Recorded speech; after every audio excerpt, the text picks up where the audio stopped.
সুন্দর করে এমনি রুমালটা দিয়ে এমনি বইব শায়েকে কাজ্জাব। আপনি এই যে মানুষরা দিবেন ওয়াজ করবেন মানুষের দিনের বিষয়ে। আপনার প্রথমে বলা হয়েছে যে সরকার বা সরকারের বিষয়ে বা কোনো বিষয়ে এইসব অরাজনৈতিক বিষয়ে কথা বলবেন না।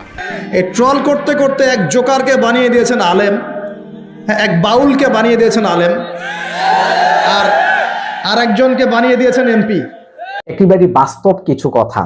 আমরা ট্রল করতে করতে একজন ভণ্ডকে বক্তা বানিয়ে দিয়েছি, একজন যাত্রাপালার হুজুরকে বক্তা বানিয়ে দিয়েছি, একজন বাউলকে বক্তা বানিয়ে দিয়েছি, একজন গানের শিল্পীকে বক্তা বানিয়ে দিয়েছি। আর সেই বক্তা এখন মাহফিলে ময়দানে গিয়ে কি করে দেখবেন, চলুন দেখে আসি। ঘুমটার তোলে ফুংটার বাসা। সুন্দর করে এমনি রুমালটা দিয়ে এমনি বইব শায়েকে কাজ্জাব। আমরার মতন এমন ভাবে অতলা, আমরা তো আর কোনো ইউটিউবারের ফোন দিয়ে আনন্দ লাগে না। ইউটিউবাররা নিজের পকেটের টাকা খরচ করে আসে, আর ওই মৌলবীরা ইউটিউবাররা টেহা দিয়ে আনে। কথা কন ঠিক কিনা? আবার মাঝে মাঝে ক্যামেরা ছাড়া এমনি বুম্বা লাগাই রাখে। ক্যামেরা ছাড়া এমনি কথা বুম্বা লাগায় বড় করে। আবার কিছু পাবলিকরা তা আগে কিছু প্রশ্ন দিয়ে দিয়ে তুমি আমার এই প্রশ্নটা করবা, মুখস্থ প্রশ্ন। এরা জিডা দে এটার উত্তর দে, জিডা দে এটার উত্তর দে, জিডা দে এটার উত্তর দে। লাস্টে যে আরেকবারের ওয়াইফাই পাসওয়ার্ড চুরি করে চালান যায় যাচ্ছেনি। মানে যত ধরনের উত্তর, রাস্তার ডিম পায়া নিয়ে খাইলে অসুবিধা আসেনি। মানে যত ধরনের কথা আছে সব কথা কই থইব। ঘরের কথা, বাইরের কথা, ফেটের কথা, ফিটের কথা, উফরির কথা, নিচের কথা। কথা কোন ঠিক না বেঠে? আচ্ছা তাহির সাহেব, আপনার কাছে আমার ছোট্ট একটা প্রশ্ন। আপনি নিজেকে নিজে প্রশ্ন করেন যে শায়েখ আহমদুল্লাহ সাহেবের শিক্ষাগত যোগ্যতা আর আপনার শিক্ষাগত যোগ্যতা কতটুকু? শায়েখ আহমদুল্লাহ সাহেবের ফ্যান ফলোয়ার কত আর আপনার ফ্যান ফলোয়ার কত?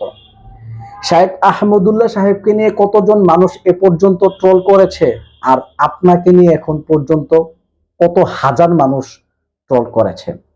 শায়েখ আহমদুল্লাহ সাহেবের বক্তব্য, তার জ্ঞান, তার চিন্তা চেতনা কতটুকু আর আপনার জ্ঞান কতটুকু? শায়েখ আহমদুল্লাহ সাহেবকে দিয়ে আল্লাহ পাক রব্বুল আলামিন সমাজের কতটা উপকার করাচ্ছে, সমাজের কতটুকু খেদমত হচ্ছে, দিনের কতটুকু খেদমত হচ্ছে, আর আপনাকে দিয়ে কতটুকু দিনের খেদমত হচ্ছে, একটু চিন্তা করেন। নিজেকে নিজে চিন্তা করেন মিয়া। সেই ঢেলে দেই থেকে ভাইরাল হইলেন, আপনাকে জোতা দিয়ে পিটিয়েছে এমন ভিডিও কিন্তু ইউটিউবে আছে, আর আপনি শেখ আহমদুল্লাহকে নিয়ে এখন বাজে মন্তব্য করেন। আল্লাহ পাক রব্বুল আলামিন আপনাকে হেদায়েত দান করুক। আমরা তো দুটো জিনিস খুব ভালো পারি, এক হচ্ছে সমালোচনা, এক হচ্ছে ট্রল করা। এই ট্রল করতে করতে এক জোকারকে বানিয়ে দিয়েছেন আলেম, হ্যাঁ, এক বাউলকে বানিয়ে দিয়েছেন আলেম, আর একজনকে বানিয়ে দিয়েছেন এমপি। আরেকটু হলে তো এমপি হয়ে যাইতো। ট্রল করতে করতে ট্রল করতে করতে তোমরা মিডিয়া, ফেসবুক, ইউটিউবে ট্রল করতে করতে এমন পাবলিসিটি হয়ে গেছে যে এক বাউল গীত গায়, বাউল, হ্যাঁ, মানুষকে কমেডি দেয়, কমেডিয়ান, সে হয়ে গেছে আলেম। বড় বড় আলেমের ভুল ধরে তাদের বিরুদ্ধে কথা বলা শুরু করে এখন। আর একজনকে ট্রল করতে করতে করতে প্রায় এমপি বানিয়ে ফেলেছেন। এই দুটো স্বভাব চেঞ্জ করতে হবে জাতির। এই মজা নেওয়ার মানসিকতা, ট্রল করার মানসিকতা বন্ধ করতে হবে। আমরা ট্রল করে হিরো আলমকে সেলিব্রিটি বানাই দিলাম, আমরা ট্রল করে ভাইরাল চোর সিদ্দিককে সেলিব্রিটি বানাই দিলাম, আমরা যাত্রাপালার বক্তা তাহেরিকে সেলিব্রিটি বানাই দিলাম।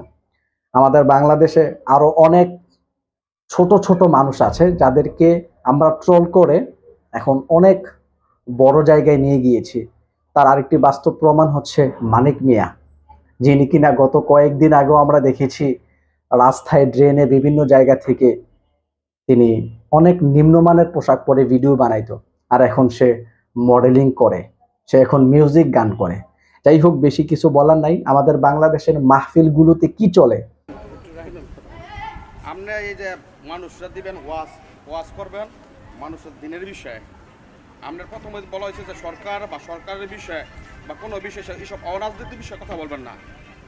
আমরা প্রথমে এসে কয়ে গেছি এলাকার লোক অন্য কোনো জায়গার মধ্যে ওয়াজ করে না, আমরা এই জায়গার মধ্যে আমাদের এলাকা থেকে সব দিকে চিন্তা ভাবনা যা ওয়াজ করতে করছে ওয়াজ করো, এখানে তো স্লোগান দেন, এই যে এই লোকজনগুলো যে উত্তেজনা সৃষ্টি করেন এটা দায়ভার পরে কে নিব? আমাদের এলাকার মধ্যে আমার এই ভাই তার লগেই করো। আপনি এক একজন শ্রোতাকে জিজ্ঞাসা করেন, কোরআন সুন্নাহর বাহিরে আমি একটা কথা বলছি, অবশ্যই বলছে কোনটা কোরআন সুন্নাহর বাহিরে? উম্মেদগুলো মারে মুখ মারে এটি তো রাজনীতি না। আমি বলি এটা হচ্ছে এখন ওয়াজ। দেশের বর্তমান প্রেক্ষাপট যেটা, ঠিক আছে, এই হ্যাঁ। বিষয়ে কথা না বললেই আমাদের জন্য ভালো, কারণ আমাদের এলাকার অধিকাংশ লোকই আওয়ামী লীগের বিভিন্ন পোস্টার আছে। আমি আওয়ামী লীগের সন্তান, মুক্তিযোদ্ধার সন্তান, আমার নাম মুজিবুর রহমান। সন্তান, ঠিক আছে, তাহলে তাহলে আমরা ওয়াজ করেন দিনের কথা কোন আমরা সবাই বুলেট বোমা নয় করি না, বুলেট বোমা এগুলা কেন? এসবের জন্য তো জবাবদিহি করতে হবে আমাদের। আরে ওনা এটা তো আপনি ওনা সারাদিন তো ওয়াজ কথা করেন, সারাদিন না, ওয়াজ উনি তো করেন, কোনো সম্মানী সমস্যা নাই। ব্যক্তি, উনি ওয়াজ করুক, ইসলামের সারা সাথে রাত চলবে, আমরা শুনবো। কোরআন এবং হাদিসের উনি তো আলোচনা ওয়াজ সম্মানী করেন, ব্যক্তি। এছাড়া অন্য বাইরে কোনো ওয়াজ করবেন না। এগুলা কেন? আমরা সবাই নয় করি না, বুলেট বোমা এগুলা কি? এটা স্লোগান তো শ্রোতারা দিচ্ছে, সব জায়গায় দিয়ে থাকে, আপনারা তো স্লোগান দেন। যাই হোক, হ্যাঁ। দেশের অবস্থা এইসব এখানে কেউ কি বুলেট বোমাকে ভয় করে? আমার ওয়াজ ভিডিও হয়েছে। সুলতান আমরা বল এই মেয়ে বল, আমি বেশি কথা বল। আপনি কিছু বলতে হইলে সামনে সামনে কথা কোন, কি কইতে চাইছেন সামনে কথা কোন, সামনে কথা কোন। দরুদ শরীফ পড়েন, আল্লাহুম্মা সাল্লি আলা মুহাম্মদ ওয়া আলা আলি মুহাম্মদ কামা সাল্লাইতা আলা ইব্রাহিম ওয়া আলা আলি ইব্রাহিম সমাজ করবো আমরা নিজের, ইন্নাকা হামিদুম মাজিদ। আমরা নিজের اللهم بارك على محمد وعلى آل محمد كما باركت على এটাই হচ্ছে আমাদের বাংলাদেশের মাহফিলের চিত্র, যেটা আপনারা নিজের চোখেই দেখলেন।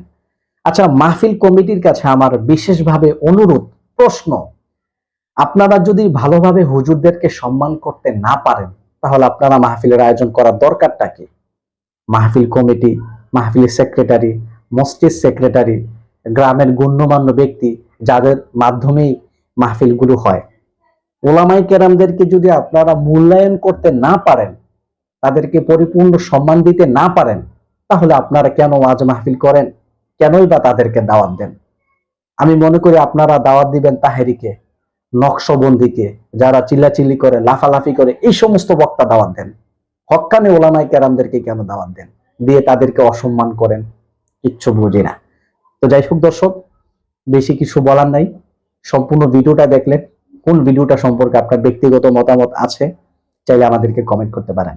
আর আপনি যদি আমাদের চ্যানেলে নতুন হয়ে থাকেন, সাবস্ক্রাইব করতে পারেন। তো যাই হোক, ভালো থাকবেন, সুস্থ থাকবেন, আল্লাহ হাফেজ।